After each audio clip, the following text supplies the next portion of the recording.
Eli Vance was done with wars. He had walked away from the last one with 2 shattered ribs, partial hearing loss in his right ear, and a long, jagged scar that curved just beneath his left collarbone like a signature in blood. A kinetic blast had caught him through the bulkhead of a collapsing ship near Europa's orbit, one of those places where soldiers didn't wear dog tags because vacuum didn't leave bodies to identify. He had built the weapons that made it possible: hypervelocity rail platforms, ceramic armor-piercing flak shells, and micro-drone clouds designed to shred through cover and flesh alike. Once, he'd been called brilliant. Once, he'd been praised by admirals with starched uniforms and perfect lies. Then the armistice came. Not peace, just silence. Eli declined every medal, moved to the outer rim, found an abandoned asteroid mine, and sealed the hatch behind him. For 10 years, his only companion was a maintenance droid named Court, which hummed like a tired microwave and had no sense of direction. The Whistler was born there, somewhere between insomnia and obsession. Its body was forged from a carbon-sheathed polymer that absorbed fingerprints and reflected nothing. It had no grip safety, no energy cell slot. The power source, a stabilized quantum oscillator, the size of a grape, was sealed inside with a molecular key only Eli had access to. When fired, Whistler didn't explode or recoil or spark. It chirped just once. Quiet, clean, and cold. It had taken him 5 years just to make it fire once. Another 2 to keep it from liquefying itself during prolonged operation. On the 8th year, Eli carved a 2-centimeter hole through an old fusion core casing, straight through. The edges were smooth, sterilized from thermal exposure, with no heat signature left behind. He tested it again on Vexilloy titanium, then on reinforced nanofoam. Nothing stopped it. It didn't vaporize, it removed. Court had said, weapon efficiency 99.7%, hostile survivability 0%. A strange success, Eli. Eli hadn't answered. He was watching the barrel, half expecting it to whisper an apology. He hadn't made it to win. He'd made it because he remembered Corporal Healy freezing to death in a collapsed ice tunnel because their plasma rifles couldn't fire in sub-zero. He remembered Sergeant Glass choking on smoke from a power pack leak. He remembered dragging Lieutenant Reyes across a ruined cruiser corridor while his standard-issue weapon refused to calibrate in 0G. Whistler was never meant to scream, it was meant to work. The Brel-Toch Coalition port smelled like burnt copper and pride. Name? The customs officer grunted. He looked like a vending machine with legs, thick-necked and plated in rust-colored armor. His visor didn't lift. Eli Vance, I'm presenting at the Defense Expo. The officer scanned Eli's manifest, his lips peeled back in what may have been a smile. This the item? Eli nodded and carefully placed the matte black case on the scanner pad. The scanner whined, then blinked, then nothing. This isn't even a weapon, the officer said. No heat source, no projectile registry, no emissions. What is this, a grooming tool? Eli didn't bother explaining. He opened the case. The officer squinted. That is your gun? Eli nodded. It wasn't a large weapon. It looked like a remote control, sleek, unassuming. You should have brought one of those human slug throwers. At least they look like weapons. The officer turned and waved to another guard. Put this in the souvenir bin. I'm not here to sell keychains, Eli muttered. The officer laughed. Then, to the second guard, make sure he doesn't sneak that in. Next. As the door hissed open, one of the delegates, a tall insectoid type, with plated green limbs, passed by, gave Eli a pitying look and patted him on the head like a child. That night, Eli didn't sleep. He disassembled Whistler down to its particle lens and recalibrated the oscillator's core just to feel like he was doing something. Court tried humming lullabies from an outdated Earth database. None worked. Planet 2 was worse. The Valdrin Syndicate was sleek and serious, every hallway lit with pulsing neon strips and security drones hanging like bats from the ceiling. Eli had managed to land a presentation slot late afternoon, one of the walk-by pods, but he had slides, schematics, metallurgical reports, field simulations. He made it to slide 3 before 2 security agents stepped forward. Cease presentation, one said. Eli froze. Is something wrong? You are hereby being removed under Section 19.9 of our Military Exhibition Integrity Act, false representation of weapon function. This is a fraud. I what? No, I can show. You presented unverified energy transfer claims, unsupported by known thermal laws. That constitutes disinformation. It's a quantum oscillator, not a plasma. You are attempting to distribute fabricated military tech under false pretense. He was shoved into a corridor before he could say another word. A crowd of delegates watched him go, their expressions unreadable. Later, on the ship, he found his access credentials revoked and a small note from the Valdrin Expo team. Please refrain from wasting institutional time with speculative technology. That night, Court suggested turning the Whistler into a museum piece. Eli nearly threw it out the airlock. Planet 3 didn't even pretend to care. The ascendant Virex enclave prided itself on openness to primitive outreach. Eli's presentation was booked into something called the Curiosity Sector, wedged between a gravity well harmonica and an oxygen-free paint set. His audience mostly consisted of adolescents. After 30 minutes of technical briefing, someone handed him a glittering paper certificate. In the corner was a drawing of a sparkler. Participation acknowledged. Human curiosity display. No buyers, no interest, just a certificate. The Virex newsfeed later ran a segment called Humans and Their Toys. Whistler was listed third behind a wearable spoon. Eli spent the next day staring at the weapon across his ship's console. He picked it up, powered it, set it down. He didn't fire it. Grolnar was different.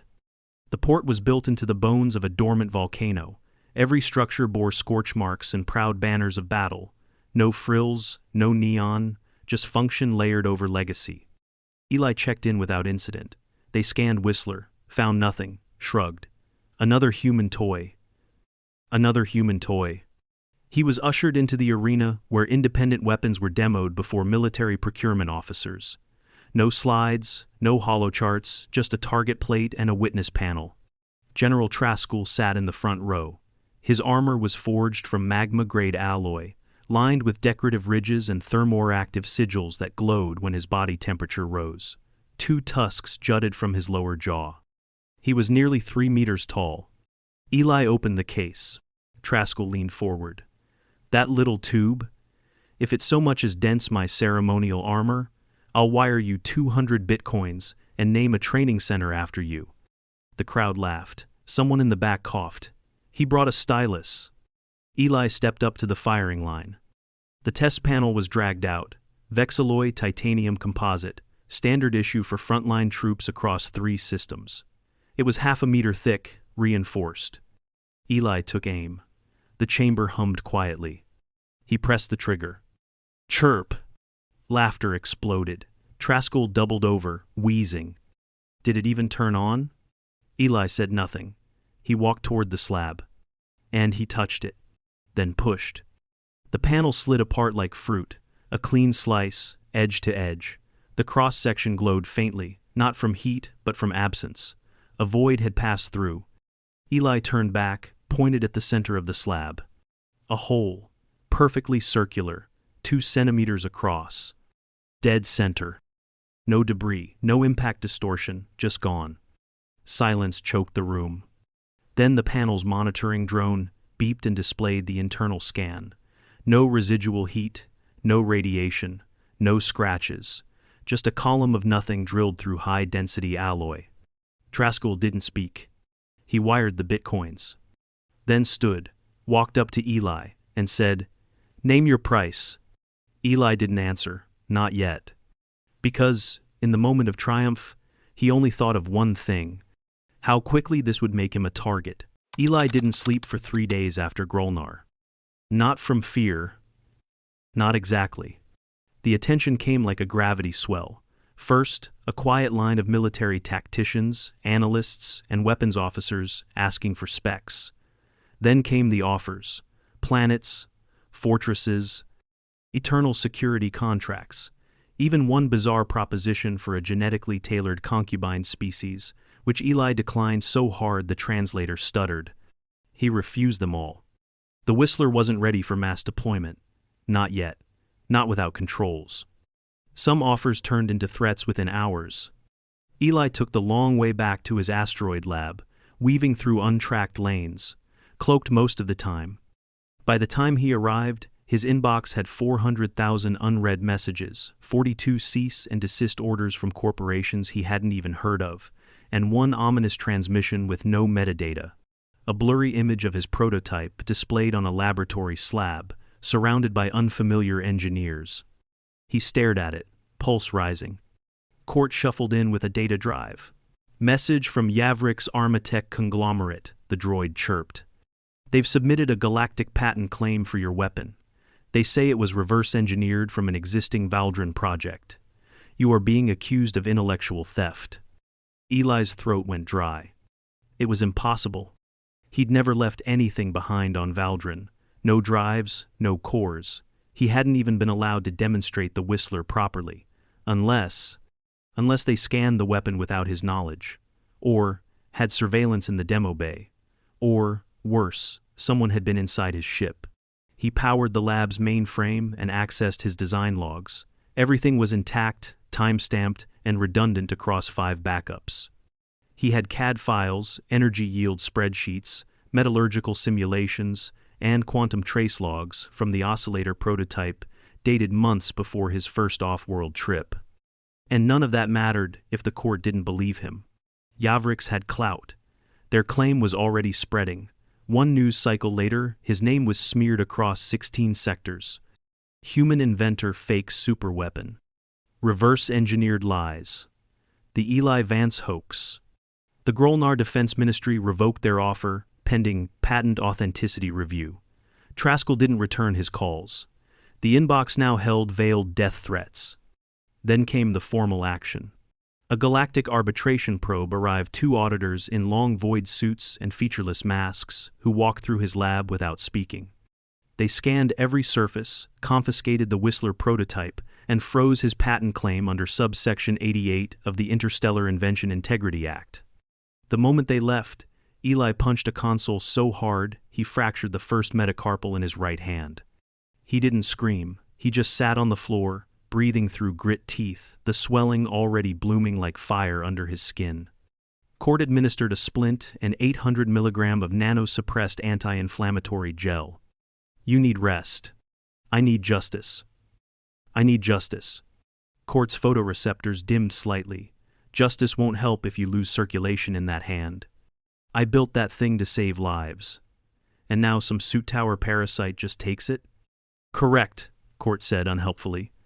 Eli stared at the last backup drive. His proof was in there. Every test, every calibration. But it wasn't enough. Not against a conglomerate that could falsify lab logs, bribe witnesses, scrub metadata. He needed undeniable evidence. Something ironclad. Something they couldn't fake.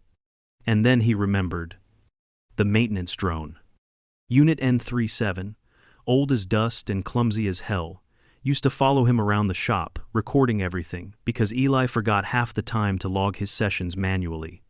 If that drone still existed, and if its footage survived, it would hold video-verified time-stamped footage of every build stage from first casing weld to the final calibration test.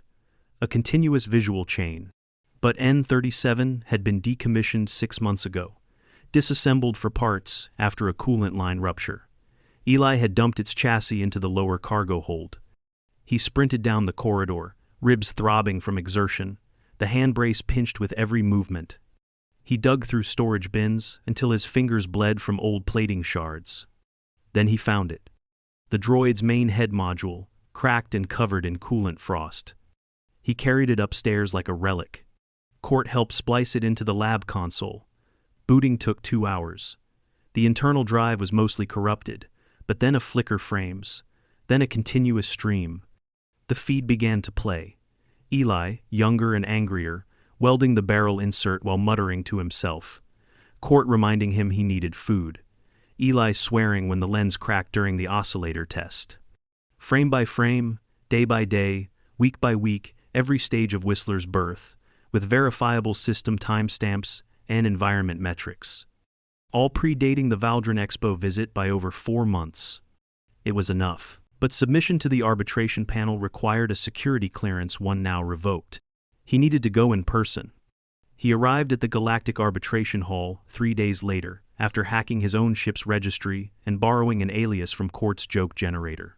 The pain in his hand had worsened. The brace barely held the swelling back, and his fingers tingled like crushed ice. Inside, the chamber smelled sterile and expensive. Rows of glass panels hovered around a central dais, behind which the council floated in zero-G thrones, 6 of them half biological, half mechanical. Their expressions ranged from neutral to impatient. "Mr. Elias Vorn," said the lead judge, a crystalline entity with no eyes. "You've requested an emergency override on a closed patent case." "I have new evidence," Eli said, "from a non-networked source. You'll want to see this." "You are aware submitting fraudulent counter-evidence carries a 15-year incarceration penalty." "I'm counting on that," Eli said, and slid the drive across the buffer field. They plugged it in. For an hour, no one spoke.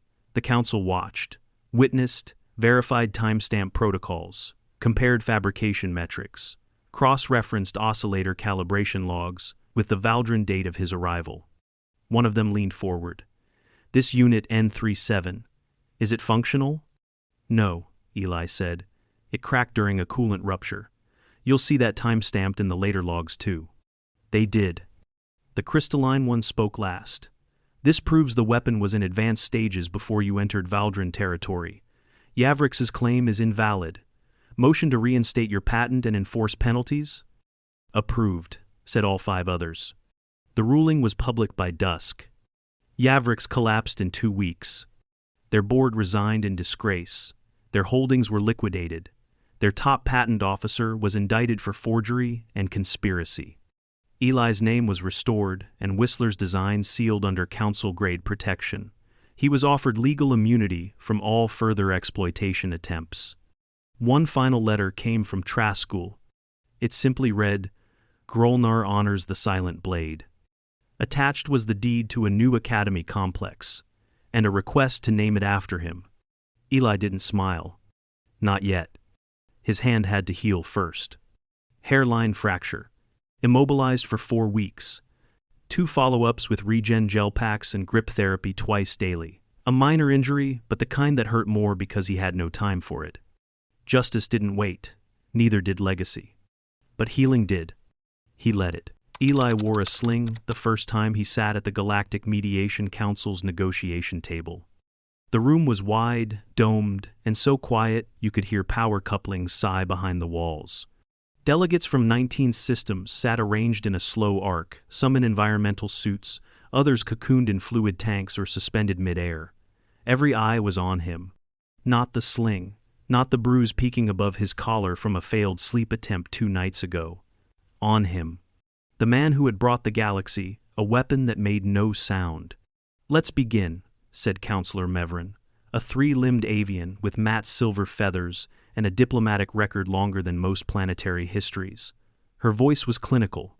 "Mr. Vance, your creation, the Whistler, has passed forensic and proprietary confirmation.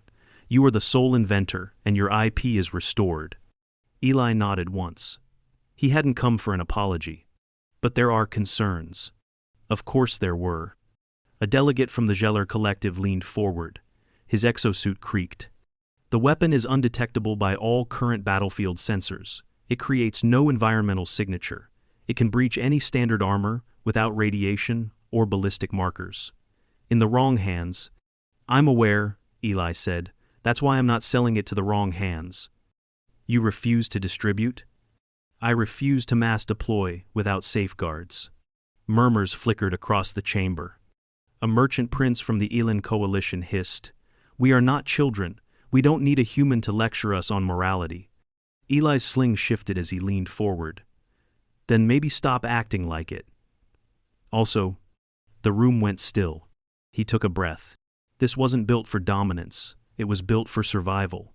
Human special ops fight in places your tech can't even activate vacuum, under frozen seas, high magnetism atmospheres. We lose good people because your flashy rifles jam at sub-zero or your shielded railguns can't calibrate in corridors barely wide enough to crawl through. He activated a projection. A hallway. Charred, narrow. Scorch marks from a failed plasma discharge. A soldier lying motionless, face mask cracked. The simulation flickered to overlay the Whistler in that same scenario, no heat, no recoil, no air needed. The Whistler works where nothing else does.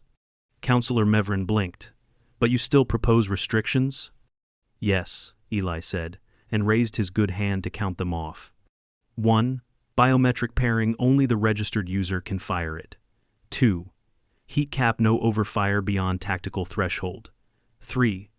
Auto kill switch, if the wielder dies, the weapon disables permanently. And 4. Trace locked manufacturing. Every unit is logged, traceable, and can't be altered without voiding its function. And black market counterfeiting? Asked a blue-scale delegate from Eltaran's moon. I've embedded structural redundancy in the oscillator core. Any tampering, even micrometric, dephases the quantum loop and disables the entire firing matrix. It's not just hard to reverse engineer. It's suicidal. The Geller rep clicked softly. We ran your math. We agree. Then I'll license the design, Eli said, to one manufacturer. Neutral, bound by the council. It stays under oversight. Proceeds go to frontline defense grants, not profit margins. Another pause. The island prince looked disappointed. You'd give away a weapon that powerful just to avoid war? Eli's voice didn't rise. I'm trying to avoid slaughter. Counselor Mevrin glanced at the others. The council agrees. The proposal is accepted. And just like that, the Whistler became real, not a prototype, not a rumor, but a sanctioned tool under the galactic flag. Manufacturing started in orbit above Grolnar, under a council-bonded contract with an independent Terran-Sorexian consortium. Production was slow. Eli insisted on inspecting the first 20 units himself.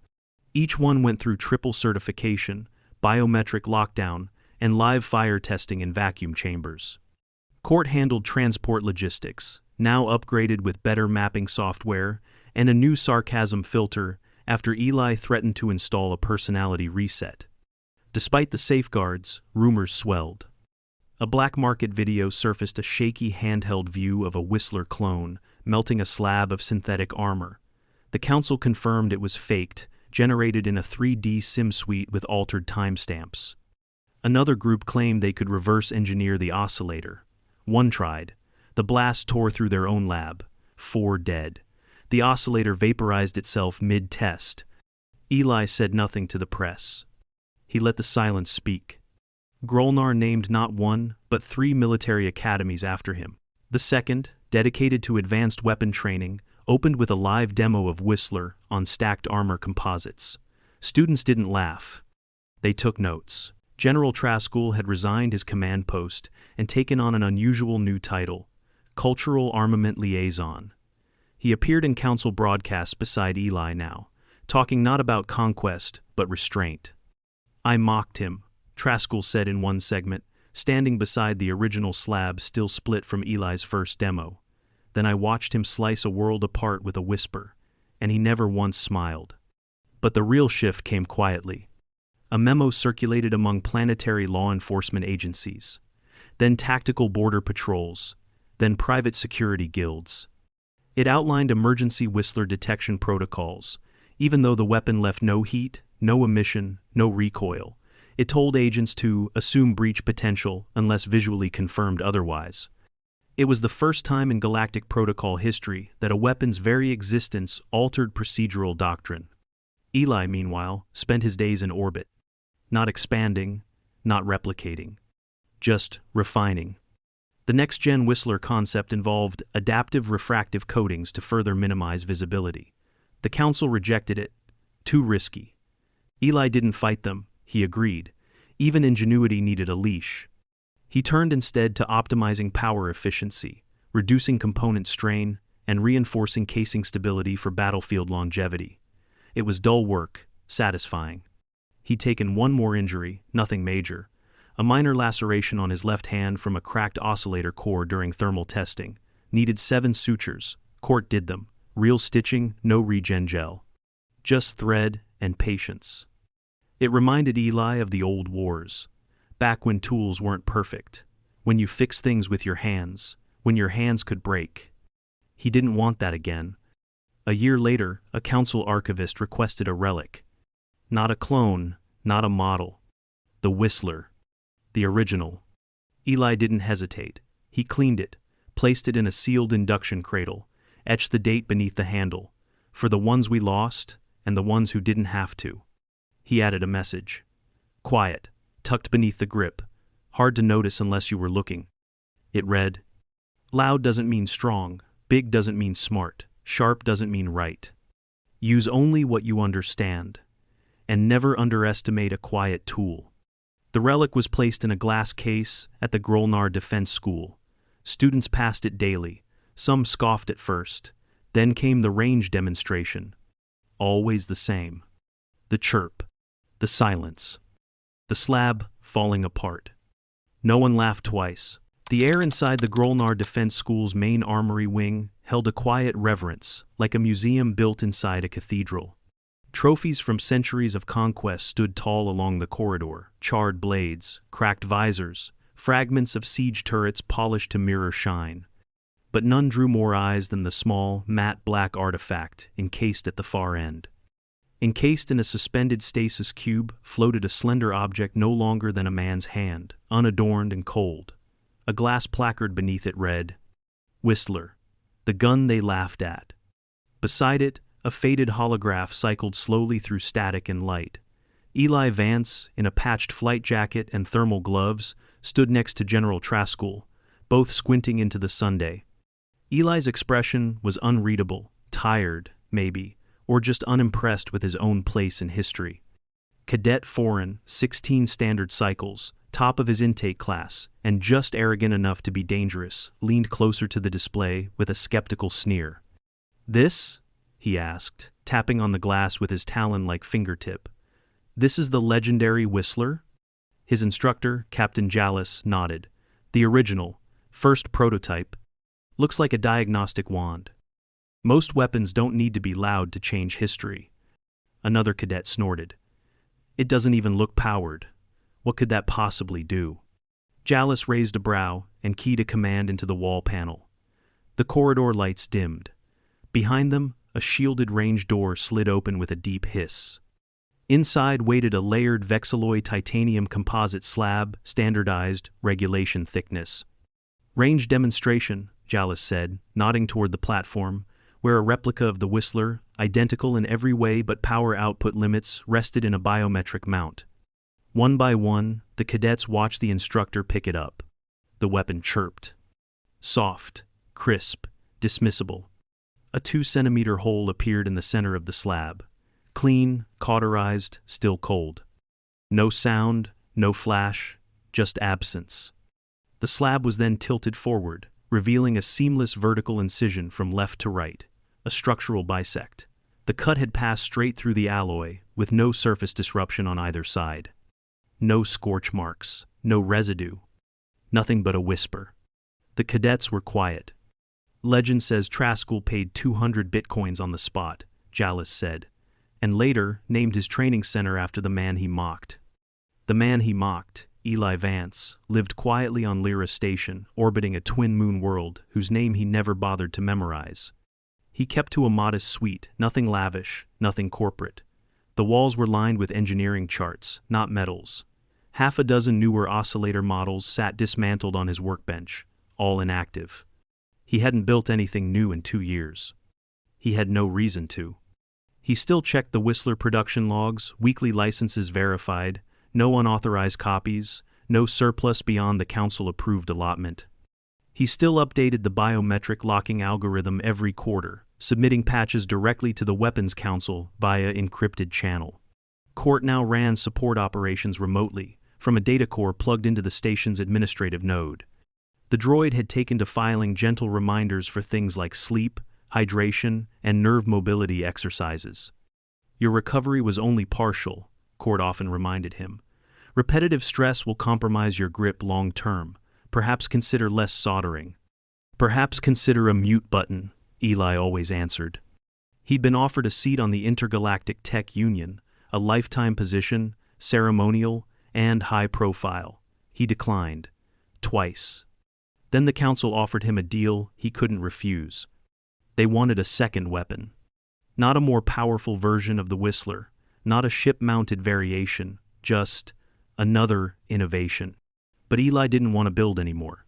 He had already solved the problem he set out to fix, a weapon that worked when everything else failed, a tool that could save lives by preventing the chaos that came from noise, light, panic.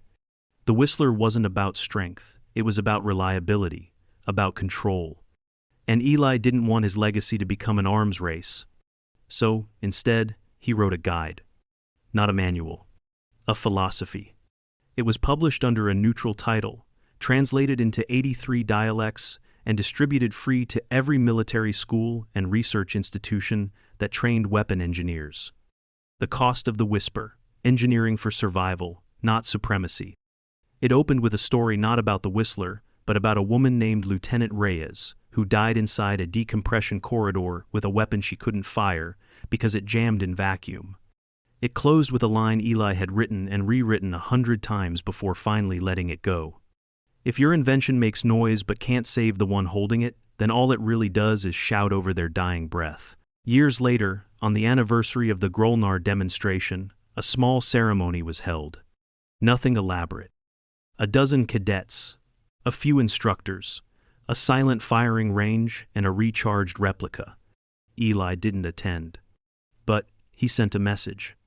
Just text, no video, just 16 words. You mocked the quiet once. Now you train with it. That's enough. Stay sharp, stay human. And when the message played aloud, the instructor didn't explain it. He just turned back to the slab. The replica fired. The chirp rang out. And again, matter disappeared. Because some tools weren't meant to roar. Some were meant to whisper, and be heard anyway.